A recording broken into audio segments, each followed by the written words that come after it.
Hola, buenas noches. Mi nombre es César Eduardo Caldera Márquez y pues esta vez veremos una evidencia del poder legislativo en general, términos generales. Más que nada también hacer una crítica personal de lo que aprendimos en clases presenciales, de cómo se conforma, cuáles son sus funciones, de qué sistema viene y viceversa, entre más cosas.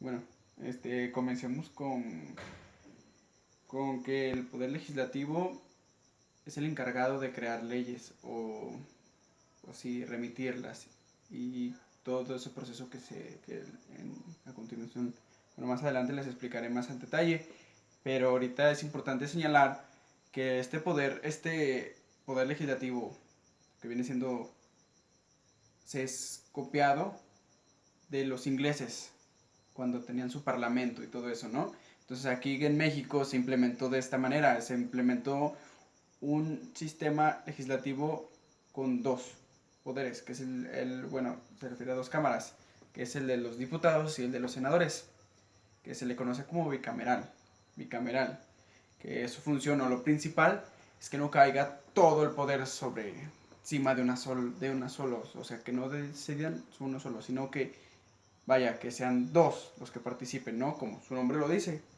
Y pues bueno, hace referencia pues a un congreso, una institución, que ya lo hablamos de los senadores y los diputados. Y ahora va, pues, aparte de cómo se conforman. El poder de los diputados se conforman por 500 diputados, el cual, de esos 500, según el artículo 50, 300 son por representación. Siempre tiene que ser mayor la representación pública, o sea, de las personas, por mayoría de votos, para que me entiendas. Y pues la parte sobra se le llama plurinominales. Son elegidos por el que tenga la mayoría de votos, por así decirlo. El partido escoge a sus plurinominales. Esos son 200. En total tenemos 500 diputados. Ahora pasamos a la Cámara, que son los senadores. En los senadores está integrada por 128. Los 64 son elegidos de manera pública de la población y 64 son plurinominales de esos 64. Bueno, un punto muy importante que hay que resaltar es que, como ya lo decíamos, plurinominales y por voto público, ese es que son elegidos estos senadores y diputados. Dos cámaras, vuelvo a comentarles, dos cámaras, bicameral.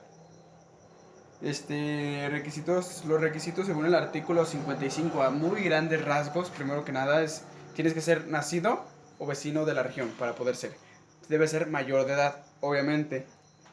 Y bueno, tener mayor de 21 años, perdón, corrijo. O sea, tienes que ser mayor de 21 años para poder ser y ser mexicano, obviamente, por obvias razones. Bueno, tú me dices.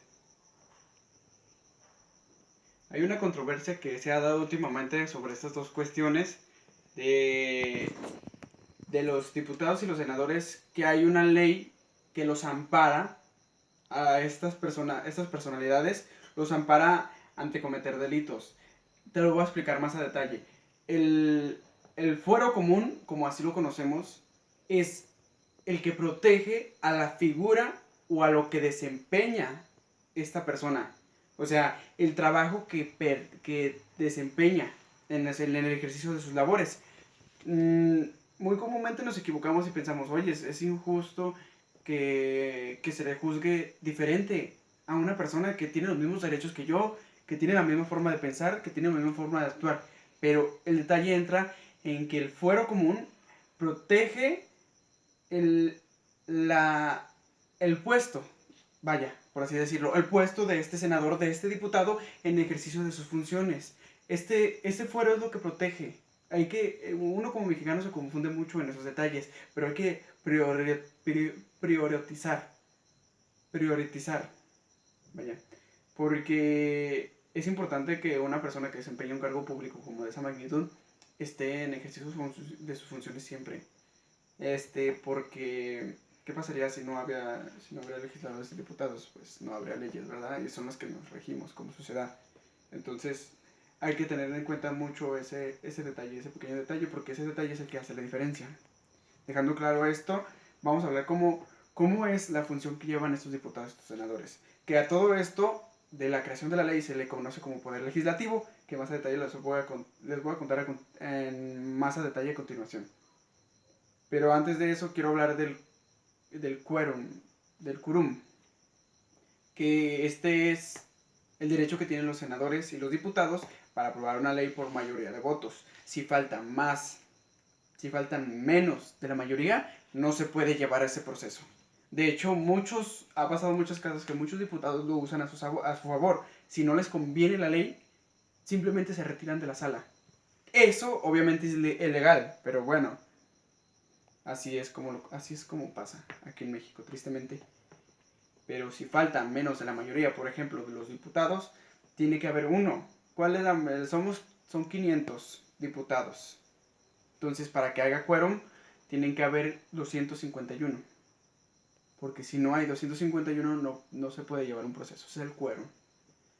Y pues dejando de esto a un lado, entonces vamos a enfocarnos más en lo que es el proceso legislativo.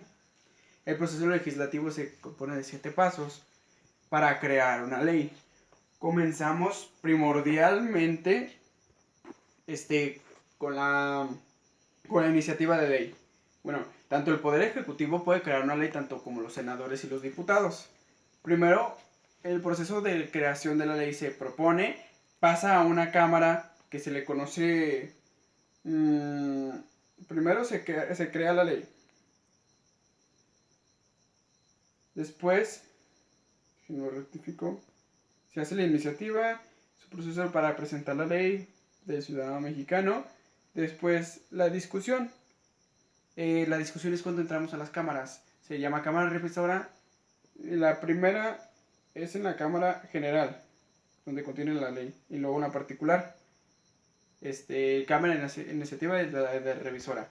Entra a la Cámara de Diputados, se revisa, se aprueba por mayoría de votos, pasa a la Cámara de Senadores, donde se vuelve a ratificar, la cual dictamina si se aprueba o no, otra vez.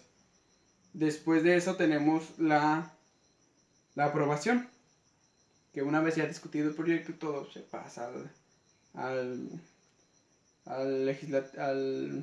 bueno, ya una vez con las cámaras que pasó ese proceso, la ley sigue su camino, se le llega a la sanción.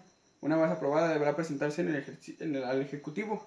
¿Quién es esta figura política? ¿Quién es que podrá desecharlo o aceptarlo? Es el que aprueba, es el que da la última voto para esa creación de esa ley. Después sigue la publicación, que es cuando esta ley ya queda conforme y se publica. Cuando es a nivel federal, se publica en el Diario Oficial de la Federación. Ahí es donde podemos ver una nueva ley como tal. Y pues bueno, pues las facultades que tiene el Congreso de la Unión, como así lo conocemos, que es la Cámara de Diputados y Cámara de Senadores, pues es la creación principalmente de lo que conocemos como la ley, con las iniciativas de ley, el proceso legislativo, todo lo que tenga que ver con la creación de la ley y una sanción de ley. Pues bueno, espero que les haya gustado y que pasen un buen día. Gracias.